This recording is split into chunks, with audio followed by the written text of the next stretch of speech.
a little delayed, but whatever. Another sleepy fragrance review before I go to bed, and it probably kind of looks like I need to get some sleep, doesn't it?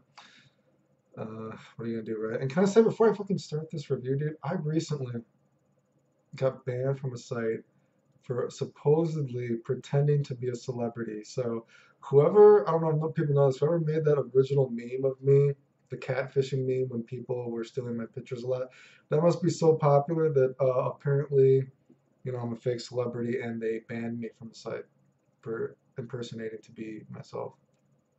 It's fucking weird, dude. Anyway, let's do 1 Million Lucky. Came out recently.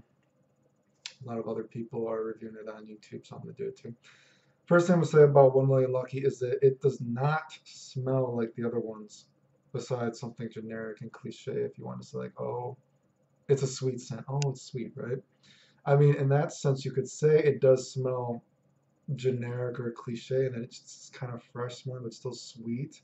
But I mean, for what it's worth, though, it doesn't smell like the other ones smell like 1 Millions at all. This one was much more gourmand than I anticipated it to be. And I also want to say though that this fragrance also is not linear. So this is potentially very deceptive. So I'd be careful about just spraying this on you and then like thinking you're gonna smell like that the whole day or whatever. So the beginning first couple of hours of this is it's again very gourmand, much more than I was anticipating. And it's got like a very, kind of syrupy plum, probably from the plum and honey, whatever, you know what I mean? It's very gourmandish. And I like sweet scents, so that's nice, but it's covering up this sort of hazelnut, hazelnut cookie, cookie powder, hazelnut brownie powder, something kind of thing. Like, so you can smell it. So you're getting this like very kind of, I guess whatever. I'm not a note monster, so I just hate talking about notes because I feel like I sound so disingenuous, right? But I guess, it has this oceanic notes, whatever, keeping the syrupy sweetness a little bit fresh because just so you can still smell kind of like clean cologne, but sweet, whatever the fuck, right? So you got this really sweet, syrupy plum kind of like sweetness covering up this sort of kind of like gourmand cookie-ish, again, I guess hazelnut powder, brownie, whatever. I think it smells, again, I like gourmand and sweet scents, so I'm kind of biased towards it, but I'm not biased towards the sort of gourmandish aspect of this per se.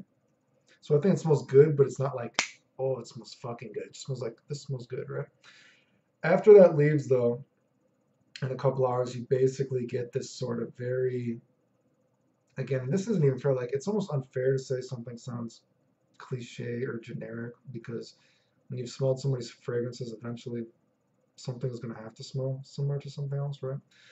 But whenever I smell this cashmere thing, whenever I smell this kind of like scratchy sweet wood, whenever I smell like a mix of scratchy sweet wood, I think, oh, this has got to be that like cashmere wood note or something. Sure enough, it's transitioning. It's like someone I saw in for Granite Kid said it smells like wool moment, like Salvatore for wool moment. And of course, that has that sort of cliche cashmere wood note in it, whatever, right? So as this is transitioning, it becomes that sort of sweet cashmere, scratchy kind of wood kind of fragrance smell that's in a lot of fragrances.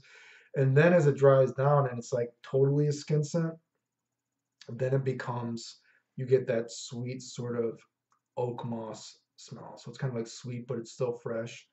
So what I'm trying to say here is that this is not a linear fragrance. This goes transition. So if you think you're going to be smelling like sweet syrup, plum, and the plum does smell nice, and a little bit of kind of like a dusty, powdery hazelnut cookie dough, whatever, right, in the backdrop, you're not going to smell like that, dude. At least I'm not. So, I don't know. Again, not a linear fragrance. That's what I'm just trying to say. You know what I mean? I think it smells okay though. Performance is okay. But again, if you're comparing it to something like the original 1 Million, which blasts off you, you're not going to get that, I don't think. Um, couldn't tell you for compliments. Again, this is such a not linear fragrance that this would be kind of I think, a legitimately hard fragrance to do compliment wise because it just smells, it changes too much, I think. Um, yeah, so it smells okay. I still think Privé is the best personally. Um, as long as I don't get the jammy, pasty aspect of 1 million Privé, I like that one the best because I just kind of like it. Right?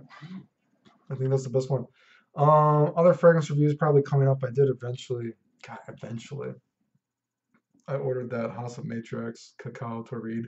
I'm fucking praying that smells good because I hate wasting money on cologne, dude. So I want to see how that smells.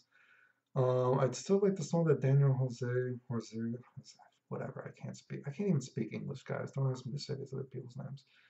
Not trying to be insulting. I can't. I'm probably not saying it correctly. um, Someone else about that Amber Tobacco, the Bahokobo. I want to say Chocobo, but Bahokobo, Coffee White Flower. So there's still fragrances I still kind of want to smell, but it's very hard to justify continually getting all these fragrances. So generally speaking, unless I can steal a sample somewhere, it's very hard. But maybe that House of Matriarch fragrance coming up. Not a lot of video game stuff right now because I don't really feel like playing a lot of video games till Vegito comes out. So I'll probably do a vlog here soon though too. So to people that would generally watch my channel from video games, it's probably gonna be kind of on a lull. Is that a word? Kind of like a slowing down for a little bit. But I'll try. Maybe I'll force myself to finish all these other videos, right? Anyway, like I said, I might vlog next. We'll see. Thanks for watching.